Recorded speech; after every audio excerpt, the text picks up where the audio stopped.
जय गुरुजी, शुक्राना Guruji. Welcome back to my Guruji's channel Guruji Satsang with RJ Prachi. संगत जी, आई होप कि गुरुजी की ब्लेसिंग से आप जहाँ कहीं भी होंगे बिल्कुल ठीक होंगे। आज जो आप सत्संग सुनेंगे वो गुरुजी की ब्लेस्ड सत्संग है और संगत जी आपको इनमें गुरुजी की बहुत सारी ब्लेसिंग्स मिलेंगी और आपके जो भी सवाल होंगे गुरुजी से जुड़े या आपके मन में जो भी सवाल चल रहे हैं, इन सत्संगों के माध्यम से गुरुजी उनका जवाब देंगे आपको। तो इसीलिए सत्संग को अंत तक सुनिएगा और कमेंट सेक्शन में जय गुरुजी, शुक्राना गुरुजी लिखना ना भूलिएगा। आइए आज का सत्संग जय गुरुजी, शुक्राना गुरुजी। गुरुजी का ये मेरा पहला सत्संग है। सत्संग तो बहुत सारे हुए हैं जिंदगी में, पर ये मेरा पहला सत्संग है जो मैं पूरी दुनिया को सुनाना चाहती हूँ।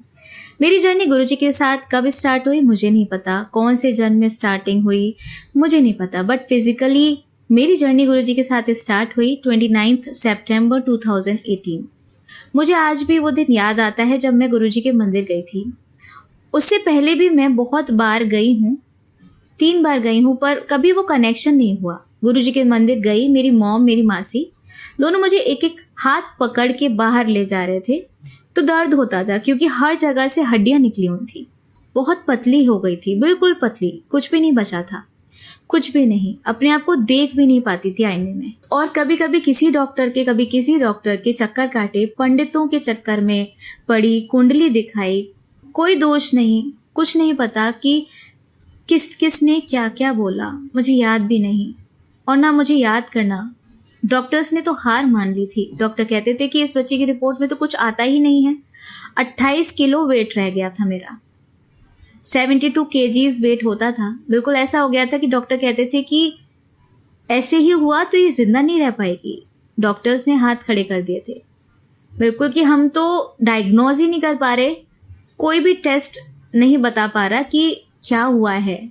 मेरी पूरी फैमिली रोती थी। मेरे दादा, जिनको मैंने आज तक अपनी लाइफ में रोते हुए नहीं देखा, उनको मैंने बच्चे की तरह रोते हुए देखा है मेरे लिए।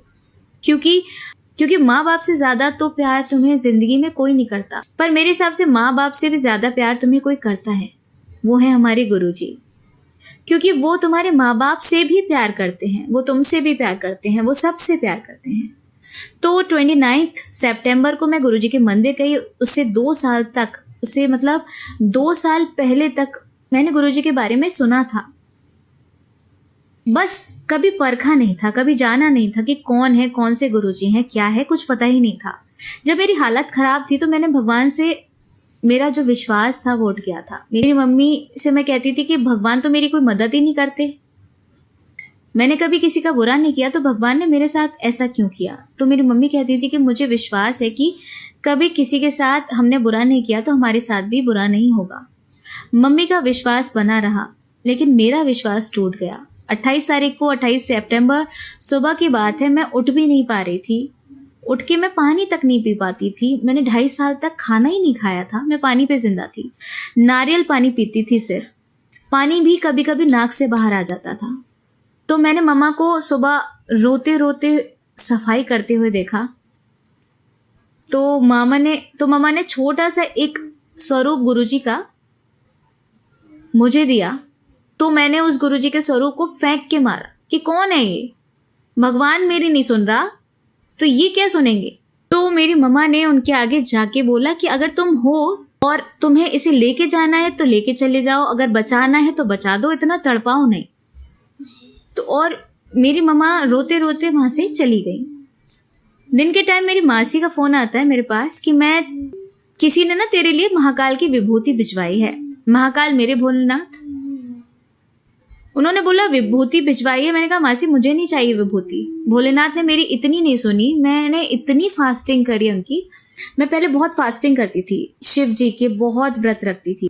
तो मेरी मासी बोली कि नहीं बेटा, तू मेरे कहने पर ना एक बार वो अपने माथे पर लगा ले। मैंने कहा चलो ठीक है, करके देख लेते हैं। मासी घर आती है, मासी ने बताया कि मेरी एक डॉली दी है, उन्होंने भिजवाई थी महाकाल की विभूति मेरे लिए। मेरी मासी की बेस्ट फ्रेंड की छोटी सिस्टर हैं, उन्होंने मासी ने उनको मेरी फोटोज दिखाई जो मेरी हालत बिल्कुल खराब थी। उन फोटोज को देखकर उनसे रहा नहीं गया, उन्होंने मेरे लिए भिजवाई। और मुझे मासी ने बोला कि एक पूनम आंटी है इनकी, उनसे बात करो, वो गुरुजी की बहुत बड़ी फॉलोअर हैं। वही इसका मन थोड़ा सा ठंडा करके इसको गुरुजी के मंदिर की शक्ति बताएंगी। मैंने पूनम आंटी को कॉल किया, उन आंटी ने मुझसे 1 घंटा बात की। पर संगत जी, मुझे बिल्कुल भी विश्वास नहीं था कि ऐसा कुछ भी हो सकता है कि क्या कोई भगवान मुझे बचा पाएगा, मुझे सही कर पाएगा। उन्होंने मुझे बहुत समझाया, मैंने बहुत सोचा, मैंने विभूति भी अपने माथे पर लगाई। मैंने सुबह उठकर अपने डैड को बोला, पापा मुझे गुरुजी के मंदिर जाना है। तो सब लोग बहुत शॉक्ड कि ये तो मंदिर जाने के लिए तैयार नहीं होती थी, ये कैसे कह रही है कि मुझे मंदिर जाना है। 29 सितंबर का टाइम, मंदिर बंद था, मंदिर नहीं खुला था। हम बाहर से माथा टेक सकते थे क्योंकि कोविड का टाइम था।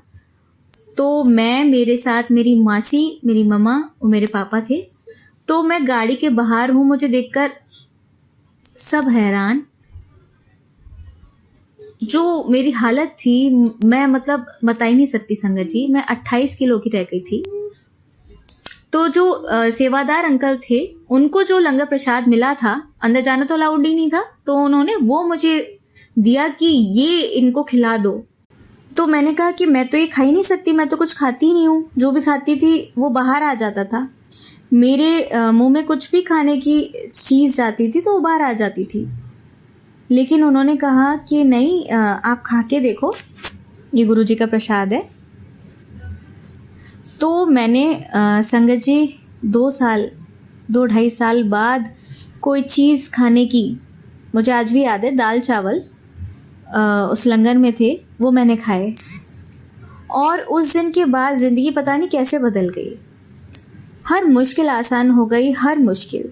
वो जैस्मिन जो कभी खड़ी भी नहीं हो पाती थी, जिसको अपने आप को देखकर तरस आता था, जो सोचती थी कि वो बाहर दुनिया के पास अपनी शक्ल भी नहीं दिखा पाएगी कभी किसी को, वो आज आप लोगों को सत्संग अपना सुना रही है गुरुजी का। तो ऐसे मेरी जर्नी स्टार्ट हुई गुरुजी के साथ। मैंने नेक्स्ट 1-2 दिन बाद ही अपनी मम्मा को बोला कि मम्मी, मुझे ना घर में सत्संग कराना है। जो लड़की घर में जोत नहीं जलने देती थी, वो अब कह रही है कि घर में सत्संग कराना है। तो संगत जी, घर में सत्संग हुआ 3 अक्टूबर को। फिर मुझे पता चला कि गुरुजी का बर्थडे 7 को आता है, मेरा भी बर्थडे 7 को आता है और मेरे भाई का भी 7 को आता है। मैंने कहा नहीं, अब से हमारे घर पे हर महीने की 7 तारीख को सत्संग होगा। 3 अक्टूबर के बाद नेक्स्ट मंथ 7 नवंबर से लेकर गुरुजी की कृपा इतनी बनी हुई है कि आज तक कोई भी मंथ का 7 तारीख का सत्संग मिस नहीं हुआ। प्रसाद बनता है, संगत आती है, हमारे गुरुजी विराजमान होते हैं, बहुत खुशी होती है। हमारे घर में ही रहते हैं। तो 7 तारीख को तो स्पेशली हमारे साथ बैठने आते हैं। तो वहाँ से मेरी जर्नी स्टार्ट हुई। 28 किलो से मेरा जो वज़न था वापस ठीक होने लगा। मुझे मेरे गुरुजी ने मेरी ज़िंदगी वापस लौटाई। शायद मेरे ग्रह इतने अच्छे नहीं थे, मैं नहीं बोलूँगी, मेरे कर्म अच्छे हैं, क्योंकि हम सबसे भूल चूक में कोई ना कोई गलती हो जाती है। बट मुझे पता है मेरे माँ बाप ने कभी किसी का दिल नहीं दुखाया। उनकी प्रेयर्स हैं, उनकी ब्लेसिंग्स हैं जो गुरुजी मेरी ज़िंदगी में आए, और शायद वो मेरी लाइफ का सबसे टफ़ टाइम था, सबसे ज़्यादा टफ़। मैंने कभी सोचा भी नहीं था कि मैं ऐसी हो जाऊंगी। हमेशा खुश रहने वाली, घूमने फिरने वाली, खाना इतना पसंद था कि मैंने 2.5 साल तक खाना ही नहीं खाया होगा। पता है संगत जी, गुरुजी आपको नींबू की तरह निचोड़ते हैं, उसके बाद ब्लेसिंग देते हैं। मुझे तो पूरा ही निचोड़ दिया था, पर मैं बहुत खुश हूँ कि मुझे निचोड़ा। इस तरह से गुरुजी करते तो अंदर से आप अच्छे इंसान बनते हो। पहले हम सोचते भी नहीं थे कि मैं गुस्से में किसी को कुछ बोल दूं, लेकिन अब मन में आता है कि जैसे मैं अगर किसी का दिल दुखाऊंगी तो मेरा गुरु मुझसे नाराज़ हो जाएगा। इसलिए मैं किसी से कुछ भी नहीं बोलती, मैं अपने मुंह पे कंट्रोल रखती हूँ। सब कुछ गुरुजी की मैंने किताबें पढ़ी, उनकी बुक्स पढ़ी, उनके वचन पढ़े, बहुत कुछ सीखने को मिला गुरुजी से। कभी कभी मन में ये भी आता था कि गुरुजी आप फिज़िकल फॉर्म में मुझसे क्यों नहीं मिले। मैं उस टाइम बहुत छोटी थी, 2007 में, जब गुरुजी ने अपना चोला छोड़ा था। लेकिन अंदर से इच्छा होती कि काश मैं गुरुजी को देख पाती, कभी मिल पाती, दर्शन कर पाती। और संगत जी, मुझे एक और सत्संग याद आ रहा है। जब सत्संग था घर में, तो मेरा 15 मिनट के लिए मेरी आँख लग गई थी और मुझे ड्रीम आता है। जब शुरुआत में हमने सत्संग किए थे तब। तो मुझे ड्रीम आता है कि मैं अपने घर में एंट्री ले रही हूँ, मेरे घर की एंट्री पे सेवादार खड़े हुए हैं और मैं अंकल से बोल रही हूँ कि अंकल मुझे अंदर जाने दीजिए, नहीं तो मैंने मर जाना है, मेरी तबीयत बहुत ख़राब है। उन्होंने मेरी हालत देखी और कहा कि पुत्र तू तो अंदर चली जाएगी, पर तेरी मम्मा नू मैं अंदर नहीं जाने देवांगा। मैंने कहा ठीक है, मैं अंदर जाती हूँ। मेरे रूम में बेड पे गुरुजी बैठे हुए हैं और उनके चारों तरफ फ्लावर्स ही फ्लावर्स है, इतने सारे, बहुत सारे, और मेरी आँख खुल जाती है। मुझे नहीं पता था कि गुरुजी का ड्रीम में आने का क्या मतलब होता है, कि वो ड्रीम दर्शन देते हैं, मुझे कुछ पता ही नहीं था और उन फ्लावर्स का क्या मतलब था। I never knew. तो मैंने ये किसी को बताया भी नहीं और 3rd को जो सत्संग होना था वो हो गया। उसके बाद मंडे था, मंडे को आई थिंक गुरुजी का मंदिर खुला था कोविड के बाद। पहले मंदिर खुल रहा था विदाउट एनी पास, विदाउट एनी कोविड वैक्सीनेशन, आपको एंट्री नहीं मिल रही थी। तो मेरे पास वैक्सीनेशन का सर्टिफिकेट था, मैं मंदिर चली गई। मैंने कहा कि मुझे मंदिर जाना है गुरुजी के। तो आज भी मुझे वो दिन याद है ना, तो मेरी रूह कांप जाती है, क्योंकि जैसे ही मैं मंदिर के बाहर गई, वहाँ सेवादार अंकल खड़े थे जो पिछले दिन मेरे ड्रीम में आए थे, सेम वही, कि पुत्र तू ही अंदर जाएगी, तेरी मम्मा को मैं अंदर नहीं जाने दूंगा। मैंने बहुत रिक्वेस्ट करी, फिर उन्होंने मुझे अंदर जाने दिया, क्योंकि मैंने यही बोला कि मेरी हालत बहुत ख़राब है, मैंने मर जाना है, तो लेकिन मैं तेरी मम्मा को नहीं जाने दूंगा। संगत जी, मुझे उस टाइम पे विश्वास नहीं हुआ, कि मेरे मन में ये नहीं था कि ऐसा कुछ होता होगा। फिर मैं अंदर गई, गुरुजी के दरबार को मैंने देखा, वहाँ फ्लावर्स ही फ्लावर्स, फ्लावर्स ही फ्लावर्स। मतलब मैं एकदम शॉक्ड कि ये तो मैंने अभी सपने में देखा था, ये सब कैसे। और फिर बाद में मुझे वहाँ लंगर प्रसाद मिला और ये सब मैंने ना पूनम आंटी को घर आकर बताया। तो उन्होंने कहा तुम पागल हो, तुझे नहीं पता कि गुरुजी अपनी प्रेजेंस फील कराते हैं ऐसे, उन्होंने तुम्हें अपनी प्रेजेंस फील कराई है। तो मैंने कहा क्या मतलब? तो फिर मुझे स्ट्राइक हुआ कि गुरुजी ने वही चीज़ें मुझे ड्रीम में पहले ही दिखा दी थी। उन्होंने पहले ही बता दिया था कि तू मेरे बड़े मंदिर आने वाली है। उसके बाद संगत जी मेरा स्ट्रगल ख़त्म नहीं हुआ, आई वॉज स्ट्रगलिंग, पर उसके 4-5 मंथ्स बाद भी मैंने बहुत स्ट्रगल किया। अब मेरा वेट गेन नहीं हो रहा था इजीली, मैं बहुत रोती थी, मैं अपने आप को शीशे में भी नहीं देख पाती थी कि गुरुजी मेरी इतनी परीक्षा क्यों ले रहे हो। मेरा विश्वास डगमगाता था, but again I was back on the track, वापस गुरुजी के पास। पता नहीं एक अंदर से पॉजिटिविटी थी कि ये मुझे पक्का सही कर देंगे, इन्होंने इतने लोगों का भला किया है तो ये मुझे भी ठीक कर देंगे। मुझे 5-6 महीने तक अंदर से ये हुआ ही नहीं कि मैं कभी ठीक भी हो पाऊँगी, बट एक फीलिंग थी कि धीरे धीरे खाना जाना शुरू हुआ, थोड़ा थोड़ा बाहर आ जाता था, फिर अंदर चला जाता था, कुछ अंदर रह जाता था, जितना वॉमिटिंग में निकल जाता था, बाकी थोड़ा बहुत रह भी जाता था। तो डॉक्टर्स का कहना था कि ऐसे कैसे चलेगा, ये खाना ही नहीं खा पाती है, किसी गैस्ट्रो को दिखा लो। सबको दिखा लिया, सबको बता दिया। हीमोग्लोबिन, जो मेरा हीमोग्लोबिन था वॉज ओनली 13, मेरा वेट 28। तो जो मेदांता के डॉक्टर्स थे, का नाम नहीं बताऊंगी, बट उन्होंने कहा कि 28 किलो के वेट में 13 का हीमोग्लोबिन है बच्चे का, तो मतलब ही नहीं है कि कुछ हो सकता है, अब तो बस चमत्कार ही बचा सकता है। तो फिर मेरे जो गुरुजी के साथ जर्नी है वो धीरे धीरे शुरू होती गई, बढ़ने लग गई। मैं वहाँ गुरुजी के मंदिर जाती गई, लंगर प्रसाद खाती गई, मेडिसिन की तरह वो काम करता गया, और आज ज़िंदगी यहाँ पे खड़ी है। गुरुजी के मंदिर जाना होता था तो उस टाइम पे सिर्फ भाई और पापा के पास ही कार थी, मेरे पास नहीं थी, तो मैं कैब करके जाती थी। अब कैब करके आप बार बार जा रहे हो और हर बार आप कभी 2000, कभी लौटते टाइम 1600, इस तरह का पे कर रहे हो। तो मैंने गुरुजी से कहा, गुरुजी मैं इतने पैसे नहीं दे पाऊँगी, मेरे पास नहीं है, तो मुझे गाड़ी लेनी है मुझे आपके मंदिर आने के लिए। मैं बहुत पतली सी थी, मुझे पता ही नहीं था कि मैं गाड़ी चला भी पाऊँगी, बट मैं गुरुजी से कहने लगी कि मुझे गाड़ी चाहिए। तो फिर मैं पापा के साथ कार देखने के लिए गई सेकंड हैंड। फिर मन में आया कि जब भाई ने गाड़ी ली थी तो एक गाड़ी के लिए ना एक स्वरूप मिला था गुरुजी का, मूर्ति स्वरूप, तो मेरे भाई की गाड़ी में पहले से ही स्वरूप लगा हुआ था, तो वो जो मिला हुआ था ब्लेस किया हुआ, वो हमने अपने मंदिर में रख दिया था। फिर मैंने सोचा कि पता नहीं क्यों आया है, किसके लिए आया है, ठीक है इसे मंदिर में रख देते हैं। फिर पता नहीं ऐसे ही एक थॉट आता है कि मैंने पापा से कहा कि पापा चलो नई गाड़ी देखने चलते हैं। तो हमने जब उस समय मुझे i20 बहुत पसंद थी, जब वो लॉन्च ही हुई थी, नई नई थी, मैं 12th क्लास में थी, तो वो मुझे काफ़ी पसंद थी और मैं उसको ख़रीदना चाहती थी। अब मुझे नहीं पता गुरुजी ने सब कुछ कैसे कराया। मैंने कार को बुक किया, मैंने कभी सोचा भी नहीं था कि मैं अपनी खुद की कार ले पाऊँगी। गुरुजी ने मुझे हिम्मत दी, मतलब कि मैं आराम से उसकी EMI दे पाती थी और उसको मेंटेन कर पा रही थी। सब कुछ बहुत गुरुजी का दिया हुआ है, किसी का नहीं दिया, ना मेरे माँ ने दिया, ना मेरे बाप ने दिया, ना मेरा खुद का है, सब मेरा गुरु ने मुझे दिया। और हमारे गुरु ऐसे देते हैं ना कि पता भी नहीं चलता। और जबकि सबको देखते थे ना जब मुझे, तो सब यही कहते था कि ये तो बस गई।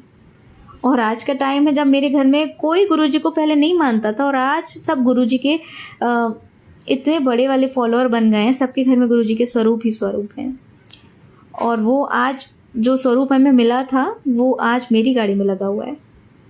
और हमारे गुरुजी को पता था ना कि ये झल्ली गाड़ी लेगी, तो इसके लिए मैं स्वरूप पहले ही भेज देता हूँ। इतने प्यारे हैं हमारे गुरुजी, हर सत्संग में आते हैं, अपनी प्रेजेंस फील कराते हैं, इतना प्यार देते हैं, किसी के साथ पार्शियलिटी नहीं करते। आप अगर दिल के साफ नहीं भी हो ना, तो भी हमारे गुरुजी सबसे प्यार करते हैं।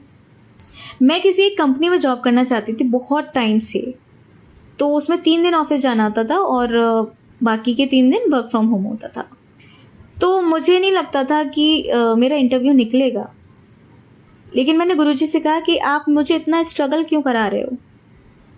तो फिर मेरे गुरुजी ने इंटरव्यू क्लियर कराया। मुझे खुद को नहीं पता था, बट गुरुजी को पता था कि ये चीज़ मुझसे मांग रही है। हमारे गुरुजी हमेशा कहते हैं ना कि मांगो नहीं मानो, लेकिन हम तो इंसान हैं। मैंने मांगा, तो मेरी जब मेरी उस ऑफिस में लग गई, तो मैंने वहाँ बहुत स्ट्रगल किया। वहाँ का एनवायरनमेंट बहुत ज़्यादा स्ट्रगलिंग था, जैसा मैंने अपनी लाइफ में कभी नहीं किया। तो इतना मुश्किल हो जाएगा मैंने सोचा भी नहीं था। और 3 महीने में मुझे लगा कि अब मैं यहाँ नहीं कर पाऊँगी और मैं यहाँ से बहुत ज़्यादा अपसेट हो गई।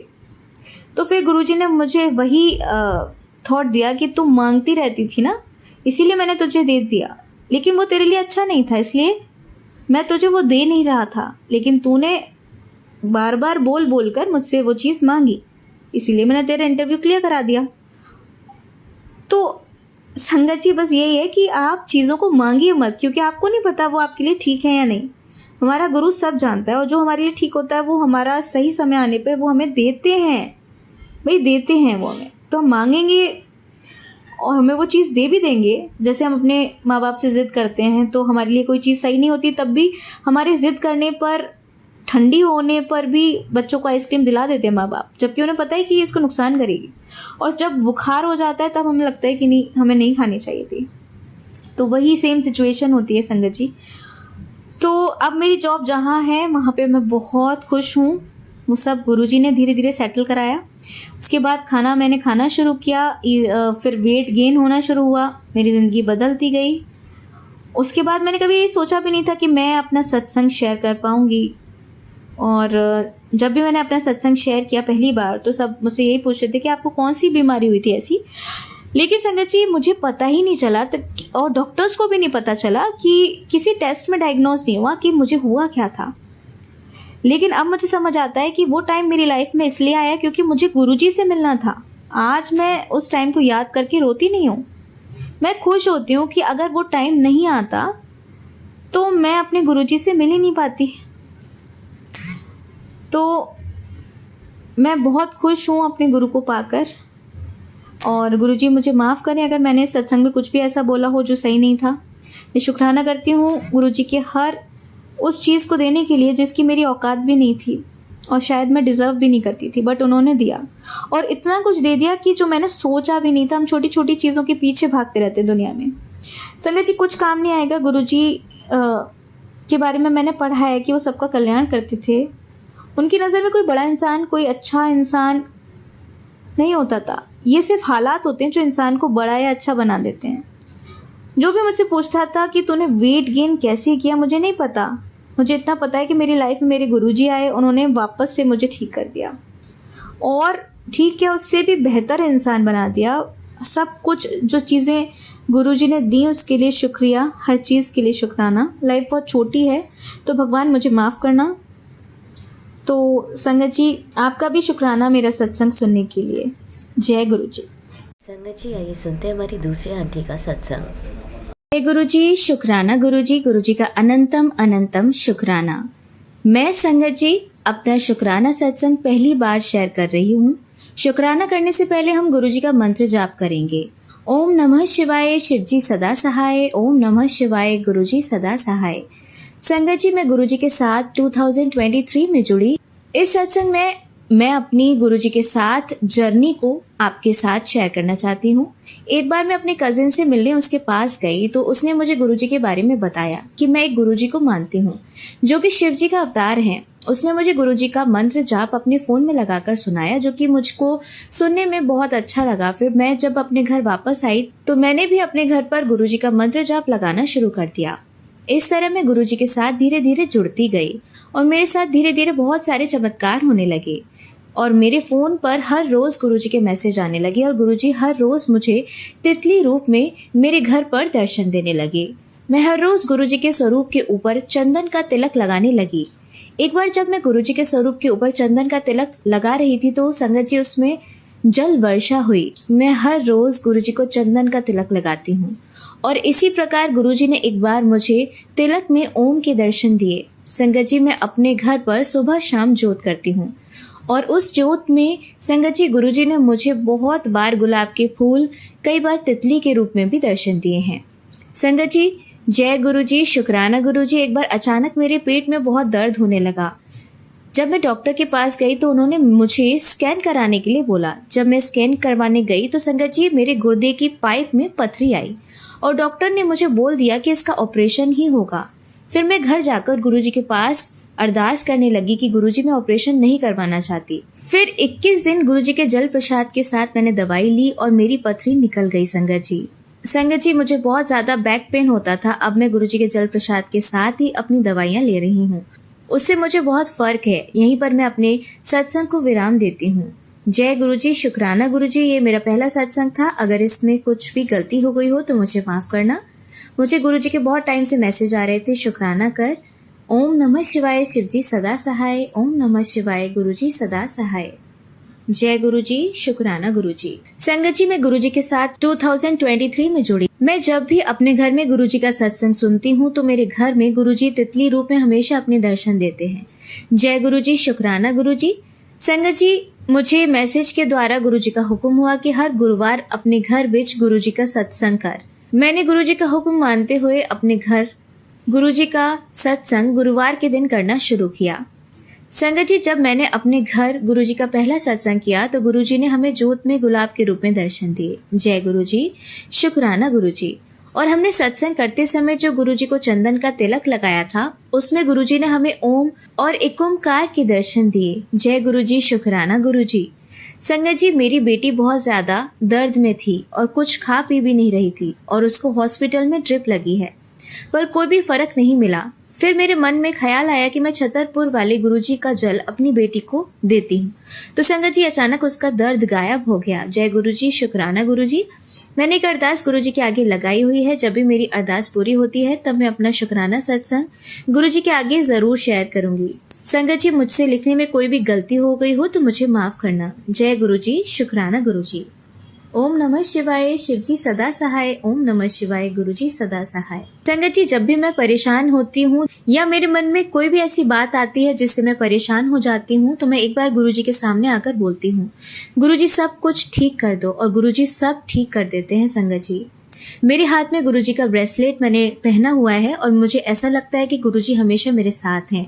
वो कभी मेरे साथ बुरा नहीं होने देंगे और ऐसा ही होता है। संगत जी, मैं हमेशा ही पॉजिटिव एनर्जी फील करती हूँ कि गुरुजी मेरे साथ हैं। संगत जी, मेरी मम्मी मुझे बता रही थी कि गुरुजी उन्हें ड्रीम में दर्शन देते हैं और उसके 2 दिन बाद ही मेरी मम्मी को फिर से गुरुजी ने ड्रीम में दर्शन दिए और गुरुजी ने हमें बोला कि हम अपने घर पर हर गुरुवार गुरुजी का सत्संग करें, और हम ऐसे ही करते हैं। यदि हम अपने घर पर गुरुजी का सत्संग करते हैं तो गुरुजी उसमें जोत में हमें दर्शन देते हैं। कभी भी जब हम घर से बाहर जाते हैं तो गुरुजी तितली के रूप में हमेशा दर्शन देते हैं और हमारे साथ साथ चलते हैं। जय गुरुजी, शुक्राना गुरुजी। मैंने गुरुजी के आगे एक अरदास लगाई हुई है। जब भी मेरी अरदास पूरी होगी तब मैं अपना शुक्राना सत्संग गुरुजी के आगे ज़रूर शेयर करूंगी। अगर मुझसे लिखने में कोई भी गलती हो गई हो तो मुझे माफ़ करना। जय गुरुजी, शुक्राना गुरुजी। संगत जी, मेरी बेटी बहुत बीमार थी और उसका बुखार भी नहीं उतर रहा था और मुझे डर था कि उसको कहीं मलेरिया तो नहीं हो गया, और उसका बुखार था। संगत जी, डॉक्टर ने हमें 1 दिन की दवाई दे दी और कहा कि 1 दिन की दवाई के बाद ही पता चलेगा कि कैसा है ये सब बुखार। लेकिन मुझे बहुत डर लग रहा था। मैंने गुरुजी के आगे अरदास की कि मेरी बेटी का बुखार बिल्कुल ठीक हो जाए। फिर अगले दिन संगत जी डॉक्टर ने टेस्ट करवाए और उसमें कुछ नहीं आया। जय गुरुजी, शुक्राना गुरुजी। इसके बीच मैं अपनी बेटी को गुरुजी के जल प्रसाद के साथ दवाएं देने लगी, जिससे उसका बुखार भी ठीक हो गया। जय गुरुजी, शुक्राना गुरुजी। उसके बाद उसके गले के पास एक गांठ जैसी हो गई। वो डॉक्टर्स ने बोला कि सर्जरी के साथ ही उसको निकाला जाएगा। संगत जी, मैं बहुत ज़्यादा डर गई। फिर मैंने गुरुजी के आगे अरदास की कि मेरी बेटी का ये दर्द भी ठीक कर दो। मैंने लगातार गुरुजी को जो मैं चंदन तिलक लगाती थी वो सुबह उठकर अपनी बेटी के गर्दन पर, जहाँ वो गांठ थी, वहाँ पर लगा देती थी। और संगत जी, मैंने ऐसा ही किया। आप यकीन नहीं मानेंगे कि 3 दिन तक लगातार ये करने के बाद वो गांठ पता नहीं कहाँ गायब हो गई और डॉक्टर ने बोला कि इसको सर्जरी के साथ ही निकालना पड़ेगा। लेकिन 3 दिन के बाद गुरुजी ने उसको ठीक कर दिया। जय गुरुजी, शुक्राना गुरुजी। गुरुजी हमेशा मेरे साथ हैं, वो मेरे साथ कभी बुरा नहीं होने देंगे। और ऐसा ही होता है संगत जी, मैं हमेशा ही पॉजिटिव एनर्जी फील करती हूँ कि गुरुजी हमेशा मेरे साथ हैं। मैंने एक अरदास लगाई है गुरुजी के आगे। जब भी वो पूरी होगी तब मैं अपना शुक्राना सत्संग गुरुजी के आगे शेयर करूंगी। मुझसे लिखने में कोई गलती हुई हो तो मुझे माफ करना। जय गुरुजी, शुक्राना गुरुजी। ओम नमः शिवाय, शिवजी सदा सहाय। ओम नमः शिवाय, गुरुजी सदा सहाय। जय गुरुजी, शुक्राना गुरुजी। आंटी जी, बहुत ही प्यारे सत्संग थे आपके। मैं गुरुजी से अरदास करूंगी कि वो आपके ऊपर और आपके परिवार के ऊपर यूं ही अपनी ब्लेसिंग्स बनाए रखें और आप सभी पर अपनी रहमतों की बारिश करते रहें। मैं बाकी संगत जी से ये कहना चाहूँगी कि यदि आप भी अपने सत्संग हमारे साथ शेयर करना चाहते हैं तो डिस्क्रिप्शन बॉक्स में लिखे नंबर पर आप हमें लिखकर या क्लियर ऑडियो भेज सकते हैं। आपके सत्संग भी संगत जी के साथ ज़रूर शेयर किए जाएंगे। और संगत जी, आपको ये भी बताना चाहूँगी कि ये चैनल मैंने अभी नया स्टार्ट किया है, क्योंकि बहुत सी संगत ने मुझे ये मैसेज किए थे कि बहुत बड़े सत्संग होते हैं, हम नहीं सुन पाते हैं। तो इस चैनल पर मैं शॉर्ट में गुरुजी के सत्संग आप सभी तक पहुंचाने की कोशिश करूंगी, जिससे कि जिनके पास समय ज़्यादा नहीं है वो भी गुरुजी की भरपूर ब्लेसिंग्स ले सकें। तो इसलिए संगत जी, ये वाला चैनल ज़रूर सब्सक्राइब कीजिए और नोटिफिकेशन के बेल आइकन को भी ज़रूर प्रेस कीजिएगा। यदि आपके पास भरपूर समय है और आप ज़्यादा से ज़्यादा गुरुजी की ब्लेसिंग्स लेना चाहते हैं तो आप मेरे पुराने channel Guruji Satsang with RJ Prachi और गुरुजी सत्संग विद गौरव प्राची को भी सब्सक्राइब कर सकते हैं और गुरुजी की भरपूर ब्लेसिंग्स ले सकते हैं। और इसी के साथ संगत जी, आइए अब करते हैं गुरुजी का मंत्र जाप। आप भी मेरे साथ कीजिए। ओम नमः शिवाय, शिवजी सदा सहाय। ओम नमः शिवाय, गुरुजी सदा सहाय। ओम नमः शिवाय, शिवजी सदा सहाय। ओम नमः शिवाय, गुरुजी सदा सहाय। ओम नमः शिवाय, शिवजी सदा सहाय। ओम नमः शिवाय, गुरुजी सदा सहाय। जय गुरुजी, शुक्राना गुरुजी।